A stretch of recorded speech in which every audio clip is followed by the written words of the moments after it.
সুপ্রিয় bank job চাকরি প্রার্থী বন্ধুরা, আমরা আজ আপনাদেরকে ক্রিটিক্যাল রাইটিং নিয়ে কিছু কথা বলবো। অর্থাৎ এর আগে আমরা আমাদের একটি লাইভ ভিডিও ক্লাসে ক্রিটিক্যাল রাইটিং এর উপর একটি ক্লাস করেছি। আজকে আমরা ক্রিটিক্যাল রাইটিং নিয়ে আরেকটি ভিডিও ক্লাসে আলোচনা করব। আমরা আগেই বলেছিলাম যে ক্রিটিক্যাল রাইটিং ব্যাংকের জন্য বেশ গুরুত্বপূর্ণ একটি বিষয়। ক্রিটিক্যাল রাইটিং ব্যাংকের জন্য বেশ গুরুত্বপূর্ণ একটি বিষয়। ফোকাস রাইটিং অনেক বেশি গুরুত্বপূর্ণ। ক্রিটিক্যাল রাইটিংটা ফোকাস রাইটিং এর মতো অত গুরুত্বপূর্ণ না হলেও বেশ গুরুত্বপূর্ণ। কারণ এই ক্রিটিক্যাল রাইটিং এর যে এসে গুলো, এটা এর আগে প্রাইভেট ব্যাংকে আমরা দেখেছি। ইদানিং সম্প্রতি আরেকটি কোশ্চেন কিছুদিন আগে হয়ে যাওয়া ব্যাংকের চাকরির পরীক্ষায় আমাদের ক্রিটিক্যাল রাইটিং এর উপর আরেকটি লেখা এসেছে। কাজেই ব্যাংকের চাকরির পরীক্ষায় কখন কোনটা আসবে সেটা বলা একটু মুশকিল। তবে রাইটিং এর বিভিন্ন বিষয়ের উপর ছাত্রছাত্রীদের দক্ষতা রাখা বা কোন ধরনের রাইটিংটা কিভাবে লিখতে হয় সেই বিষয়গুলো সম্পর্কে সম্যক ধারণা রেখে যদি আমরা পরীক্ষার হলে যেতে পারি, সেই ক্ষেত্রে অর্থাৎ স্ট্রেস ফ্রি ভাবে পরীক্ষা দেওয়া যাবে। ব্যাংকের পরীক্ষায় মোটা দাগে যে বিষয়গুলো করতে হবে আমরা আগেই বলেছি, যেমন ট্রান্সলেশনের উপর ভালো দক্ষতা থাকতে হবে, from Bangla to English, English to Bangla, focus writing, critical writing, reading passage এবং business letter. Reading passage, business letter, এই ৩-৪টা বিষয়ের উপর আমাদের ভালো দক্ষতা জানাশোনা থাকতে হবে।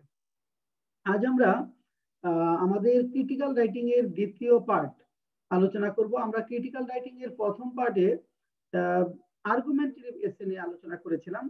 অর্থাৎ আর্গুমেন্টেটিভ এসেটা কিভাবে লিখতে হয় সেই বিষয়টি আমরা আমাদের ক্রিটিক্যাল রাইটিং এর প্রথম ভিডিওতে দিয়েছি।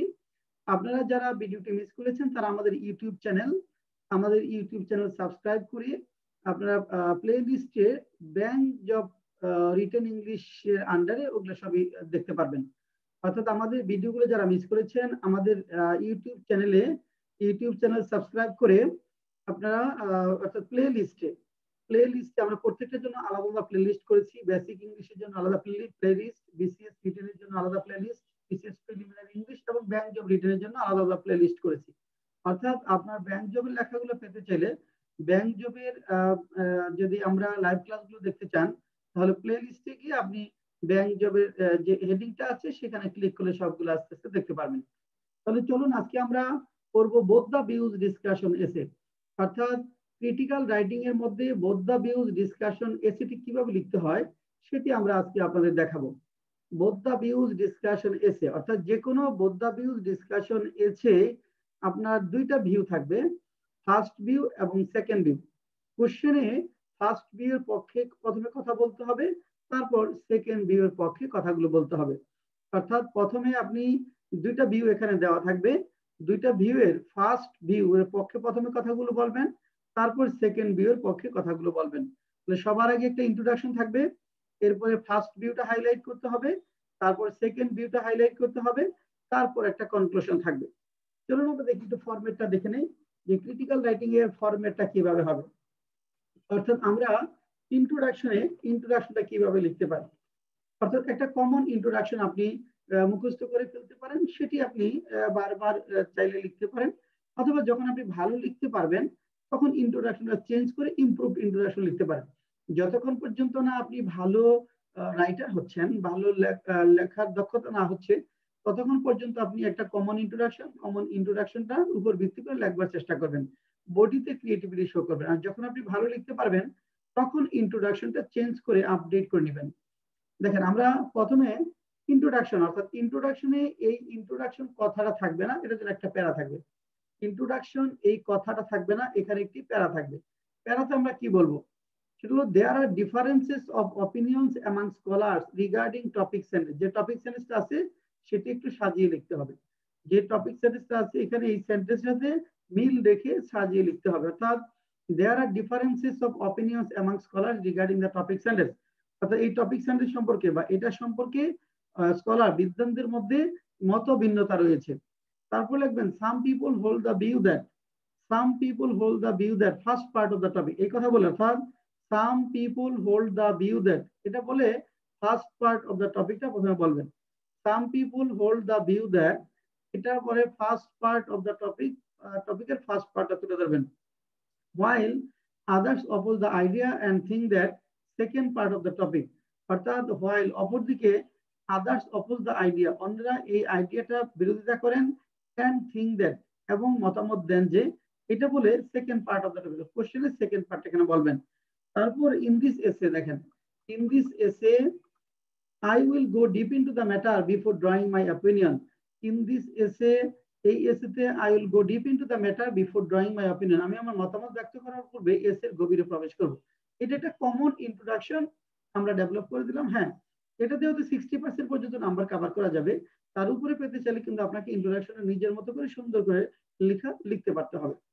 যারা একদমই লিখতে পারে না তাদের একটা আইডিয়ার জন্য আমরা একটা কমন ইন্ট্রোডাকশন এখানে ডেভেলপ করে দিয়েছি। ফার্স্ট প্যারাতে যেটা লিখবো দেখেন, there are a good number of reasons why some scholars opine that, there are a good number of reasons, বেশ কিছু কারণ রয়েছে, why যে কারণে some scholars opine that, কিছু কিছু স্কলাররা মতামত ব্যক্ত করেন যে, বলে আবার first part of the topic, টপিকের ফার্স্ট পার্টটা বলবেন। তারপর ফার্স্ট এন্ড ফরমোস্ট, দেখেন ফার্স্ট এন্ড ফরমোস্ট, প্রথমত, এই ফার্স্ট এন্ড ফরমোস্ট কথাটা বলে ফার্স্ট ভিউ এর পক্ষের একটা যুক্তি উপস্থাপন করবেন, একটা পয়েন্ট এখানে লিখবেন। ফর এক্সাম্পল বলে উদাহরণ দিবেন, ফর এক্সাম্পল বলে উদাহরণ দিবেন। বিসাইডস, তাছাড়া, এটা বলে আরেকটা পয়েন্ট লিখবেন। অর্থাৎ বিসাইডস এটা বলে আরেকটা পয়েন্ট লিখবেন। অ্যাজ এন এক্সাম্পল, ওই পয়েন্টের উপর ভিত্তি করে একটা উদাহরণ দিবেন। তারপরে মোর ওভার অধিকন্তু, to cite an example, moreover to cite an example. Normally দুইটার বেশি তিনটার বেশি এখানে লিখতে পারবেন না। আপনাদের 15-20 মিনিট যে সময়টা থাকবে এখানে তিনটা পয়েন্টের বেশি কোনো সময় লেখা যাবে না। দুইটা লেখা অনেকের জন্য কঠিন হয়ে পড়ে। তাহলে দেখেন কি হলো, ফার্স্ট প্যারাতে প্রথম লিখবেন ফার্স্ট এন্ড ফরমোস্ট, প্রথমত, এই কথাটা বলে একটা পয়েন্ট আলোচনা করবেন যে কি কারণে আপনি এই টপিকের পক্ষে, মানে ফার্স্ট ভিউ এর পক্ষে কেন আপনি মতামত দিচ্ছেন সেটা বলবেন। এটা বলে ওই রিলেভেন্ট একটা এক্সাম্পল, অ্যাজ এন এক্সাম্পল বলে একটা উদাহরণ সেট করবেন। যদি বাস্তব লাইফে ওরকম কোনো উদাহরণ না থাকে তাহলে কি করতে হবে, তাহলে এই পয়েন্টটা আমাদের ব্যাখ্যা করে বড় করে উপস্থাপন করতে হবে, ব্যাখ্যা করতে হবে, ইলাস্ট্রেট করতে হবে, 2-3 লাইন বলে এটা বোঝাতে হবে যে এটা এই কারণে হয়েছে। তারপর এরপরে বিসাইডস বলে সেকেন্ড পয়েন্ট লিখবো, অ্যাজ এন এক্সাম্পল বলে একটা উদাহরণ দেব। মোরওভার অধিকন্তু, টু সাইট এন এক্সাম্পল, সবসময় হয়তো এক্সাম্পল পাবেন না, প্রত্যেকটা পয়েন্টের জন্য হয়তো এক্সাম্পল পাওয়া যাবে না। যখন এক্সাম্পল পাওয়া না যাবে তখন ওই পয়েন্টটা আপনাকে ব্যাখ্যা করে উপস্থাপন করতে হবে। দেখেন সেকেন্ড প্যারাতে কি বলবো আমরা, সেকেন্ড প্যারা, অন দ্য আদার হ্যান্ড, অপর দিকে, some people think that, on the other hand, অপর দিকে, সাম পিপল থিঙ্ক দ্যাট, কিছু মানুষ মনে করেন যে, second part of the topic, অর্থাৎ কোশ্চেনের সেকেন্ড পার্টটা লিখবেন। ইনিশিয়ালি, প্রথমত, ইনিশিয়ালি কথাটা বলে প্রথম একটা পয়েন্ট লিখবেন যে কি কারণে আপনি সেকেন্ড ভিউর পক্ষে যুক্তিটা দিচ্ছেন, বা যারা সেকেন্ড ভিউর পক্ষে আছে তাদের যুক্তিটা কি, এটা বলে একটা উদাহরণ, মানে ইনিশিয়ালি বলে একটা পয়েন্ট লিখবেন। ফর ইনস্ট্যান্স, উদাহরণস্বরূপ, এটা বলে একটা উদাহরণ দিবেন। ইনিশিয়ালি বলে একটা পয়েন্ট লিখবেন যে কি কারণে আপনি সেকেন্ড ভিউর পক্ষে, বা কি কারণে যারা সেকেন্ড ভিউর পক্ষে আছে তাদের প্রথম মতামতটা কি, তাদের প্রথম পয়েন্টটা কি, এবং কি উদাহরণ তারা দিচ্ছে এটা লিখবেন। এগেইন বলে আপনি আরেকটা পয়েন্ট লিখবেন। টু ইলাস্ট্রেট বলে একটা উদাহরণ লিখবেন। ইন এডিশন বলে আরেকটা পয়েন্ট, অ্যাজ এন ইলাস্ট্রেশন, উদাহরণ, তারপর ইলাস্ট্রেশন। এইভাবে আপনাকে মূলত সেকেন্ড প্যারাতে সেকেন্ড ভিউর পক্ষে কথাগুলো বলতে হবে। আবারও বলছি, যদি রিলেভেন্ট উদাহরণ না পাওয়া যায়, যদি রিলেভেন্ট উদাহরণ না পাওয়া যায় তাহলে ওটা আমাকে ব্যাখ্যা করতে হবে। ইররিলেভেন্ট এক্সাম্পল দেওয়া যাবে না, টপিকের বাইরের মানে অপ্রাসঙ্গিক কোনো এক্সাম্পল এখানে দেওয়া যাবে না, অপ্রাসঙ্গিক কোনো পয়েন্ট এখানে ডেভেলপ করা যাবে না, এখানে লেখা যাবে না। এরপর কনক্লুশন লিখতে হবে। দেখেন, finally I would like to say that, অবশ্যই আমি বলতে চাই যে the factors presented in this essay in favour of both the views have clearly demonstrated the reasons why people differ in opinions. দেখেন এখানে I would like to say that, in conclusion, উপসংহারে I would like to say that, আমি বলতে চাই যে the factors presented in this essay, এই এসেতে যে যে বিষয়গুলো উপস্থাপন করা হয়েছে, in favor of both the views, দুইটা ভিউর পক্ষে, have clearly demonstrated the reasons, তা স্পষ্টভাবে ব্যাখ্যা করে, why people differ in opinions regarding the said topic, why people differ in opinions, কেন মানুষ অর্থাৎ ভিন্ন ভিন্ন মতামত পোষণ করে regarding the same topic, regarding the same topic, regarding the same topic, কেন মানুষ ভিন্ন ভিন্ন মতামত প্রদান করে এই সেম টপিক সম্পর্কে। তারপর দেখেন, if it comes to my opinion I think it is logical to support the view that. একটু দেখেন, এটা একটু ভালো করে দেখবেন। এখানে আপনি যেটা বলবেন সেটা হলো if it comes to my opinion, এটা যদি আমাকে মতামত দিতে বলা হয়, দেখেন if it comes to my opinion, যদি এটা আমার কাছে মতামতের জন্য আসে বা আমাকে যদি মতামত দিতে হয়, আই থিঙ্ক আমি মনে করি, it is logical to support that, এটা এই যুক্তিটা দেওয়া খুব যৌক্তিক যে, এই কথা বলে এখানে এক দুই লাইনে আপনার মতামতটা দিবেন। কারণ আপনার মতামতটা কি হবে, সেটা ফার্স্ট ভিউর পক্ষে হতে পারে, সেকেন্ড ভিউর পক্ষে হতে পারে, অথবা দুইটা ভিউর বাইরেও আরো কিছু হতে পারে। আপনার মতামতটা এই দুইটা ভিউকে কভার করতে পারে এবং এর বাইরেও আপনি যদি মনে করেন যে আরো কোনো কিছু বিষয় আছে, সেটা আপনি এখানে নিয়ে আসতে পারেন। তো এখানে আপনার স্বাধীনতাটা রয়েছে, আপনি যে মতামতটা দিবেন এটা আপনার একান্ত মতামত, সেটা ফার্স্ট ভিউটা হতে পারে, সেকেন্ড ভিউটা হতে পারে, দুইটা মতামত কমপ্লাই করে এর বাইরের কোনো কিছু এখানে আপনি ইনক্লুড করতে পারেন। এবার আমরা একটা এক্সাম্পল দেখাবো। দেখেন, এটা Midland bank limited management training অফিসে 2015 এসেছে।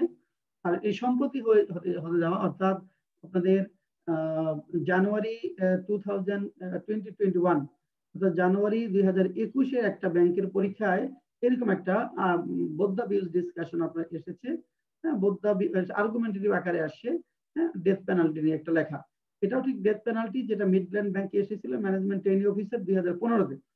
কোশ্চেনটা একটু দেখেন। কোশ্চেনে বলা হয়েছে, capital punishment or death penalty is a debatable practice. In many countries it is valid. অনেক দেশে এটা বৈধ, while others consider it inhuman and are against it. এবং অপরদিকে অনেক এটাকে অমানবিক হিসেবে বিবেচনা করে এবং তার বিরুদ্ধে। Express your views in this regard. এ বিষয়ে আপনার মতামতটা ব্যক্ত করেন। Express your views in this regard. কেন বলতে, এরকম বলতে পারতো, এটা না বলে যে discuss both the views and give your opinion, এরকমও কিন্তু বলা যেত। অর্থাৎ express your views in this regard, এই বিষয়ে আপনার মতামত দিন, এটা না বলে কিন্তু কোশ্চেন এরকম হতে পারতো, discuss both the views and give discuss both the views and give your opinion. Both the views discuss করেন এবং আপনার মতামত দেন। সম্প্রতি আমাদের রেপ নিয়ে যে ডেথ পেনাল্টিটা হয়েছে, এটা কিন্তু খুব আলোচিত একটা বিষয়। কাজে এখন নতুন করে ডেথ পেনাল্টি রিলেটেড কোশ্চেন আপনার পরীক্ষায় হতে পারে। দেখেন আমরা কিভাবে লিখবো, ইন্ট্রোডাকশনে কি লিখে রাখেন, আমরা এখানে যে ফরম্যাটটা বলেছি, হ্যাঁ, সেই ফরম্যাট থেকে একটু ভিন্নভাবে একটু স্মার্ট ইন্ট্রোডাকশন দিয়েছি। আপনি ফরম্যাট অনুযায়ী ইন্ট্রোডাকশন দিতে পারবেন। আমরা একটু ভিন্নভাবে যেটা লিখেছি দেখেন, to bring criminal offences under control or to give exemplary punishment to the notorious criminals, various countries of the world adopt different punitive action. দেখেন কি বলা হলো, to bring criminal offenses under control or to give exemplary punishment to the notorious criminals. Various countries of the world adopt different punitive actions. ভিন্ন ভিন্ন দেশ ভিন্ন ভিন্ন শাস্তিমূলক ব্যবস্থা গ্রহণ করে, including death penalty, death penalty সহ। তাহলে একটা ওভারঅল লাইন আমরা লিখলাম, অর্থাৎ পৃথিবীর বিভিন্ন দেশ, অর্থাৎ এই যে increasing number of criminal offence রয়েছে, ক্রমবর্ধমান ক্রিমিনাল অফেন্সটা মোকাবেলা করার জন্য ভিন্ন ভিন্ন শাস্তিমূলক ব্যবস্থা গ্রহণ করে, যার মধ্যে মৃত্যুদণ্ড রয়েছে। ইন দিস রিগার্ড, এই প্রেক্ষাপটে এ ডিবেট হ্যাজ বিন ক্রিয়েটেড, একটা বিতর্ক সৃষ্টি হয়েছে, over capital punishment or death penalty, অর্থাৎ মৃত্যুদণ্ড বা সর্বোচ্চ শাস্তি নিয়ে একটা বিতর্কের সৃষ্টি হয়েছে। Many countries of the world are in favor of death penalty and execute the same through judiciary. অনেক দেশই কি করে, যে ডেথ পেনাল্টির পক্ষে এবং তারা জুডিশিয়ারির মাধ্যমে সেটা কার্যকর করে। While others are against it, অপরদিকে অন্যরা এর বিরুদ্ধে। Considering it inhuman and brutal, এটাকে অমানবিক এবং নিষ্ঠুর হিসেবে বিবেচনা করে তার এটার বিরুদ্ধে। In my view, notorious criminals may be sentenced to death in extremely limited cases. দেখেন, আপনি মতামত দিয়ে যেতে পারেন অথবা বলতে পারেন, in this essay I will go deep into the matter before drawing my opinion. এখানে আমরা একটা মতামত দিয়ে যেতে পারি, অথবা এখানে আমরা একটা মতামত বলতে পারি যে, in this essay I will go deep into the matter before drawing my opinion। সেটা না বলে আমরা এখানে স্পেসিফিক মতামত দিয়েছি, সেটা কি, in my view, আমার মতে, notorious criminals may be sentenced to death in extremely limited cases, খুব কম ক্ষেত্রে কুখ্যাত সন্ত্রাসীদেরকে মৃত্যুদণ্ড দেওয়া যেতে পারে, খুব সামান্য কিছু ক্ষেত্রে এটা লিমিট করা যেতে পারে। তো দেখেন, এখানে আপনি ফার্স্ট প্যারাতে কি লিখবেন, there are a number of reasons why some countries execute death penalty to the hardened criminals. অর্থাৎ এখানে কুখ্যাত সন্ত্রাসীর বিরুদ্ধে কেন ডেথ পেনাল্টিটা কার্যকর করে। ফার্স্ট এন্ড ফরমোস্ট দেখেন, প্রথমত ফার্স্ট এন্ড ফরমোস্ট খেয়াল করে দেখেন, এই ফার্স্ট এন্ড ফরমোস্ট এটা বলার পরে আমি কি করব, আমরা একটা পয়েন্ট বলবো যে পয়েন্টের কারণে আমরা এই মতামতের পক্ষে। ফার্স্ট এন্ড ফরমোস্ট বলে capital punishment ডিসকারেজেস others to refrain from notorious criminal activities. অর্থাৎ এই মৃত্যুদণ্ডটা অন্যদেরকে কি করে ক্রিমিনাল অ্যাক্টিভিটিস থেকে দূরে রাখতে, দূরে থাকতে উৎসাহিত দেয় বা ক্রিমিনাল অ্যাক্টিভিটিস করতে তাদেরকে নিরুৎসাহিত করে। This the study of criminology indicates that some people have inherent tendency towards criminal offenses and they do the same consciously. এখানে একটু দেখেন, এখানে the study of criminology indicates that অর্থাৎ যে অপরাধ বিদ্যা সেটা নির্দেশ করে যে some people have inherent tendency towards criminal offenses, কিছু মানুষের মধ্যে জন্মগত প্রবণতা রয়েছে অপরাধ করবার। অর্থাৎ কিছু মানুষ আছে অন্যকে মেরে তৃপ্তি পায়, অন্যকে শাস্তি দিয়ে তৃপ্তি পায়, এই ধরনের একটা ইনহারেন্ট টেন্ডেন্সি তাদের মধ্যে রয়েছে। এটা হয়তো তারা ব্লাড থেকে পেতে পারে অথবা অন্য কোনো কারণে, যেভাবে হোক না কেন তার মধ্যে একটা ইনহারেন্ট টেন্ডেন্সি আছে অপরের অধিকার হরণ করা, অপরকে মারা, অপরকে রক্তাক্ত করা, অপরকে শাস্তি দেওয়া।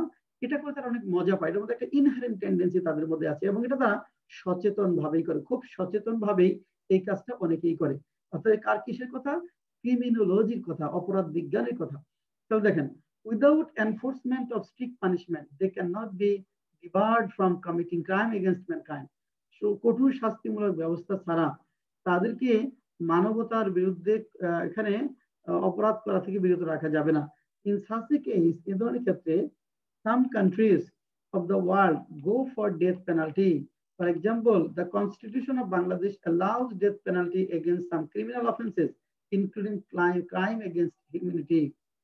Consequently, fallosely, it has been possible to award capital punishment to the people who were engaged in mass murder and gang rape during the Great Liberation War of Bangladesh in 1971.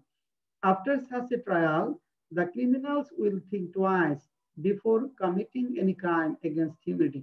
এই ধরনের বিচারের পর ক্রিমিনালরা এই ধরনের কর্মকাণ্ড করার সময় দ্বিতীয়বার ভাববে।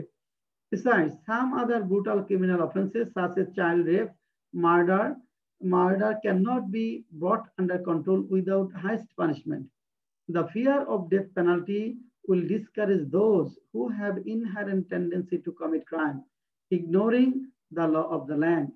As an example, police encounter or crossfire greatly help reduce the rate of militant activities which took serious turn in Bangladesh a few years ago. এখানে পুলিশ এনকাউন্টার বা ক্রসফায়ার, যেটা বাংলাদেশে কয়েক বছর আগে যে জঙ্গি কর্মকাণ্ড বেড়ে গিয়েছিল, সেটা দমনে ভূমিকা পালন করেছিল। আপনি একটা উদাহরণ দিলেন। অন দ্য আদার হ্যান্ড, এটা হলো আপনি কেন ডেথ পেনাল্টির পক্ষে দুইটা যুক্তি বললেন। অপরদিকে থার্ড প্যারাতে বলবেন, দেখেন, অন দ্য আদার হ্যান্ড, অপরদিকে some countries of the world think that death penalty is inhuman and thus they have restricted it in their countries. They put forward a number of reasons in favor of their arguments. Initially, প্রথমত, awarding a criminal a death penalty means killing him or her in an inhuman way. অর্থাৎ একজন অপরাধীকে মৃত্যুদণ্ড দেওয়া মানে হলো তাকে অমানবিকভাবে হত্যা করা, অমানবিকভাবে তার জীবনটা শেষ করে দেওয়া। এটা হলো প্রথম বিয়ের পক্ষে বলছেন। যারা সেকেন্ড বিয়ের পক্ষে আছেন তাদের প্রথম পয়েন্টটা হলো এইটা হলো তাদের প্রথম পয়েন্ট। তারপর দেখেন, ইনস্টিড এর পরিবর্তে if he is rewarded life time imprisonment, এর পরিবর্তে যদি তাকে যাবজ্জীবন কারাদণ্ড দেওয়া হয়, or punishment in some other form, অথবা অন্য কোনো ভাবে শাস্তি দেওয়া হয়, he will receive punishment of evil deed. He will receive punishment, সে শাস্তি পাবে, of evil deed, খারাপ আচরণের, committed by him, তার দ্বারা সম্পাদিত। He will also get chance to repent for his heinous deed and may engage him for the welfare of mankind when he is released after he has served in jail. এর ফলে কি হবে? He will also get chance to repent, সে অনুতাপ করার সুযোগ পাবে, for his heinous deed, তার ঘৃণ্য কর্মকাণ্ডের জন্য, and may engage him for the welfare of mankind, মানবিক কল্যাণে তাকে নিয়োজিত করতে পারে when he is released after he has served in jail. Again, in some countries, the provision of death penalty may be misguided because of erroneous judgment of the influence of the government. Again, in some countries, অনেক দেশে the provision of death penalty may be misused. এটা অপব্যবহৃত হতে পারে because of erroneous judgment, অর্থাৎ ভ্রান্ত বিচারের মাধ্যমে or by the influence of the government, অথবা সরকারের হস্তক্ষেপের কারণে। অর্থাৎ কি হতে পারে যে বিচার ভ্রান্ত জাজমেন্টের মাধ্যমে, erroneous জাজমেন্টের মাধ্যমে ডেথ পেনাল্টি প্রভিশনটা কি করা যেতে পারে, মিসইউজ করা অপব্যবহার করা যেতে পারে। অর্থাৎ যে হয়তো এখানে ডেথ পেনাল্টি পাওয়ার মতো শাস্তি করেনি, তাকে হয়তো ডেথ পেনাল্টিটা দিয়ে দিচ্ছে। এইভাবে ডেথ পেনাল্টিটা অপব্যবহারের বিষয় হতে পারে। আচ্ছা, ফর ইনস্ট্যান্স, উদাহরণস্বরূপ in some third world countries, কিছু তৃতীয় বিশ্ব দেশে judiciary is not independent in true sense of the term, বিচার বিভাগ সত্যিকার অর্থে স্বাধীন না, and of the term, and just obeys the order of the executive body of the government, এবং তারা কি করে, শুধু সরকারের শাসন বিভাগের আদেশটা অনুসরণ করে। ইন দ্যাট কেস, এসব ক্ষেত্রে miscarriage of justice will kill people in the name of judgment. এসব ক্ষেত্রে miscarriage of justice, ভুল বিচার কি করবে, মানুষকে হত্যা করবে এই জাজমেন্টের নামে, বিচারের নামে। এটা বলার পরে কনক্লুশন যাবে। দেখেন কনক্লুশন কি বলবো। In conclusion, after analyzing all the points in favor of both the views, I would like to opine that they through death penalty is not a only solution to minimize the rate of criminal offences. The provision of death penalty may be applied in extremely limited cases with applying adequate lawful steps so that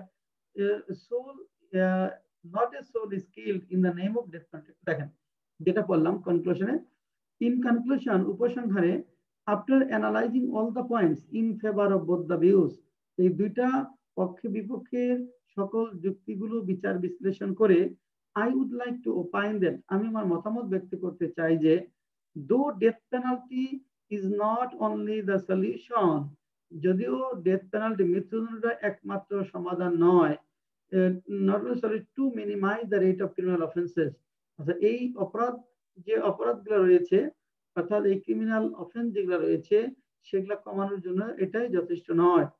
আচ্ছা, death penalty may be applied, দেখেন এখানে the provision of death penalty, এই death penalty যে বিভাগ আইনটা, অর্থাৎ এই সেকশনটা কি করা যেতে পারে, মে বি অ্যাপ্লাইড, প্রয়োগ করা যেতে পারে ইন এক্সট্রিমলি লিমিটেড কেসেস, খুবই লিমিটেড কেসেস, সো দ্যাট, যাতে করে not a single soul is killed in the name of death penalty, যাতে করে একজন ব্যক্তিরও ডেথ পেনাল্টিতে মৃত্যু না হয়।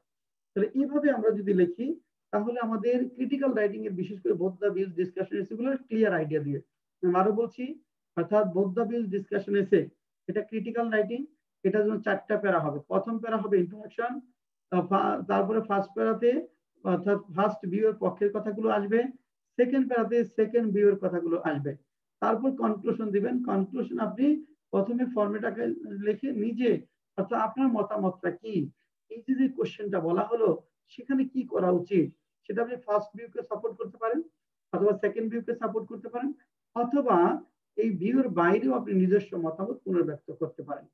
এটা একটু প্র্যাকটিস করে করে আমাদের লিখতে হবে। মোটামুটি আপনি যে 5-6টা ক্রিটিক্যাল এসে প্র্যাকটিস করেন, তাহলে ব্যাংকের পরীক্ষায় কমপক্ষে আপনি মোটামুটি ভালো করে আসতে পারবেন। আর যদি একদমই আপনি প্র্যাকটিস করে না যান, হঠাৎ যদি দেখেন যে এরকম একটা এসে আসে, আপনি লিখতে পারবেন না, বা আপনি যে ফর্মে লিখবেন সেটা আসলে মানে কোর নাম্বার স্কোর করবে।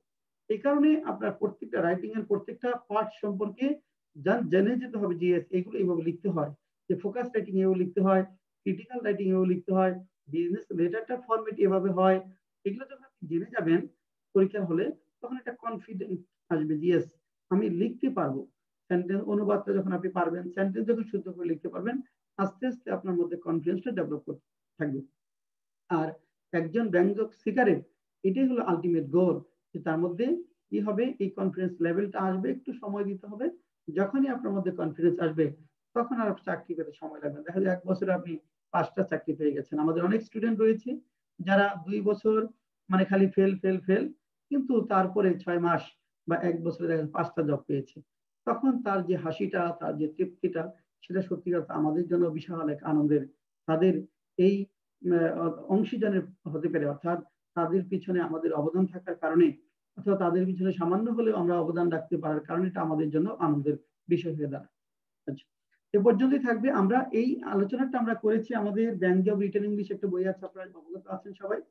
অর্থাৎ আমাদের ব্যাংক জব রিটেন ইংলিশ এই বইতে এই ক্রিটিক্যাল রাইটিং গুলো রয়েছে, অথবা আমাদের how to learn written English বইতেও আপনারা পাবেন। আমাদের যে কোনো একটা রিটেন বই যদি আপনাদের কাছে থাকে, এখানে আপনারা ফোকাস রাইটিং, ক্রিটিক্যাল রাইটিং সহ রিটেনের অন্যান্য যে বিষয়গুলো আছে সবগুলো আমরা এখানে কভার করার চেষ্টা করেছি। আজকে এ পর্যন্তই। সবশেষে সবার সুস্থতা এবং ভালো একটি চাকরি পাবেন সে প্রার্থনা করে আজকে এখানেই শেষ করছি।